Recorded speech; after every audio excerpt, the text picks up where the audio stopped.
right, everybody. Hey, it's Oracle back here once again, and it is dark and gloomy out. It's Thursday. Happy Thursday. We are gonna rank all six screams. So, one being the best, six being my least favorite. So, when to go, it's obvious. The original 1996 is my number one favorite. Love the film. It's the 90s. Great cast.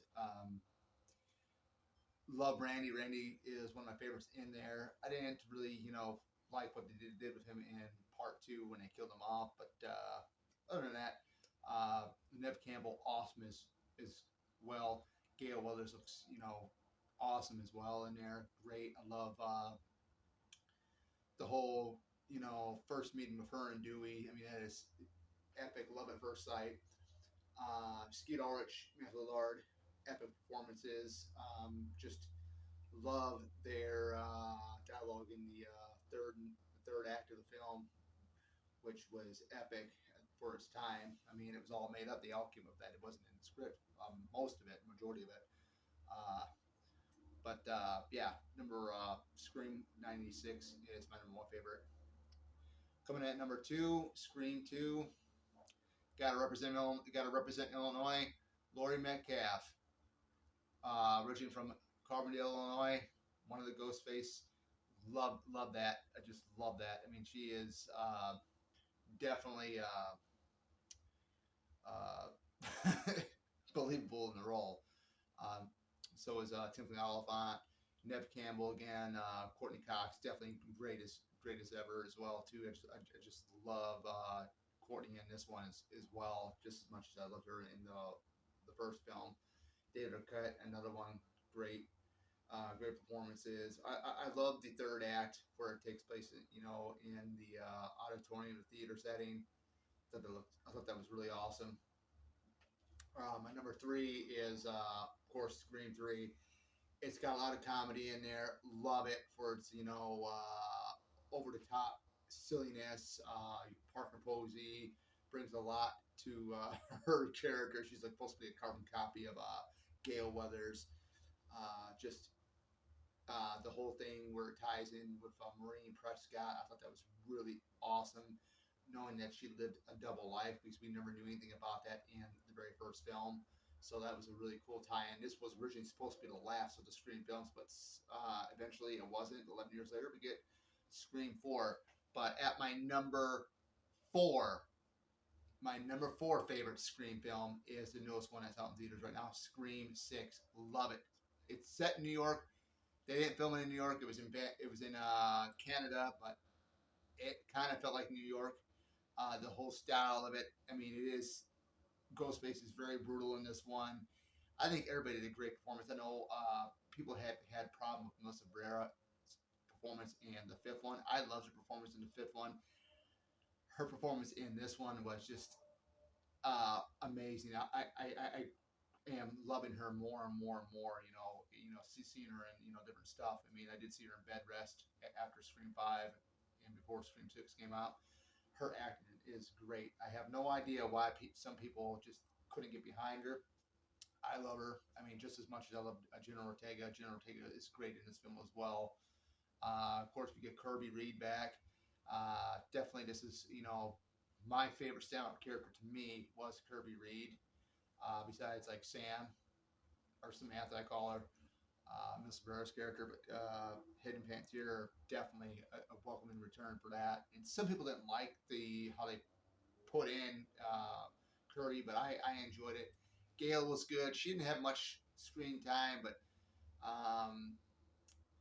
for the time that she was on screen, it was really good. I loved every moment of it.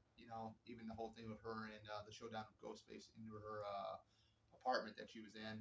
Thought that was really, really epic. And then, finding out the third act, what was going on there, and basically, the reveals were, some people didn't like the reveals, but I thought the reveals were really, really good.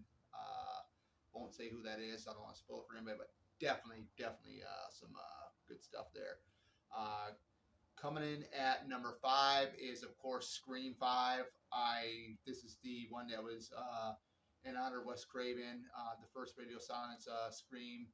Great stuff. the introduction to Melissa Vera, Jenna Ortega in the main roles of Samantha and Tara Carpenter, which is definitely like I said, I began to love both of these actresses, over time, because I never heard of them until till Scream 5. So uh, definitely got Mason Gooding. I didn't mention him for Scream 6, but I mean, he was really good in this one too. Also in Scream 6 as well. I liked him a lot more in Scream 6 than I did in this one. But um, the whole showdown where they're at, the whole showdown and stuff too was really great. This ain't really a spoiler, but the Mocker House is great to see that. It's not the original Mocker House from the original film. It's I think on set built because they couldn't use the actual house out there in California because it is actually, I think it's owned by somebody, but I don't know. I mean, for some reason they couldn't go back there, but it looked just like the original house. But that was used in the original film. But definitely some good stuff there. I thought Stu was going to pop up in this one, but eventually it didn't happen. But great film, great film. If you had to ask me, which ones would would watch, the first three Cravens, Wes Craven Screams, plus the first two Radio Silence ones. Coming in at my sixth favorite, coming in at number 6, which is my very least favorite. I barely watched this one, the Scream 4. Saw it in theater. It's got some fans to it, but the thing, I know this is Wes Craven's last Scream film that he made. There were some good things about it.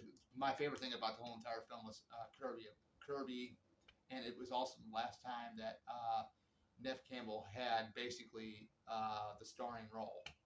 I would consider it her. I consider it her basic final starring role as Sidney Prescott in the Scream franchise, because basically she had like a cameo appearance, like it's like a mini 5-minute or so cameo appearance in Scream 5. But I mean, she had more of an appearance. She came mainly at the end of the. She mainly came after the. She mainly came in the third act of Scream 5. But when you had her in Scream 5 for that third act, it's very excited. Of course, if this new one that just came out, it outdid all the previous ones that came before it on opening weekend. I think it was like 44.5 million they made at the opening weekend at the box office, which was phenomenal. And you guys know that Scream 7 is coming, but Scream 4, like I said, Kirby is my favorite part of that entire film. I just wasn't feeling it with that film for some reason. I don't know. I think the main reason is that with the first 3 that Wes Craven did, a lot of those actors were born in the 70s. And I was thinking, yeah, we're going to get Scream 4 finally. Is it going to be my generation, the 80s generation, for the main cast? And it's like, nope. It's like, I think, the 90s generation, pretty much, I would think. You do have Anna Paquin and Christina Bell in one of the scenes, but I know they were born in the 80s. I know Anna Paquin was born in the 80s, but I mean, still, that would have been nice to see the 80s generation main 80s generation as a main cast in Scream 4 versus it being the 90s generation for some reason. But Emma Roberts was, when they, her acting was good. I mean, I loved it, with the reveals, which. What was the one reveal? And this is no spoiler. If you've seen Scream 5, you know what I'm talking about. I mean, Emma Roberts was the best part of that reveal. So I kind of thought, Rory McCulkin was kind of weak. I didn't really care much for his character at all. I kind of, I just, other than that, I just thought it was kind of, it was okay, where it wasn't that great of a film. But yeah, there's my list, guys, my rankings.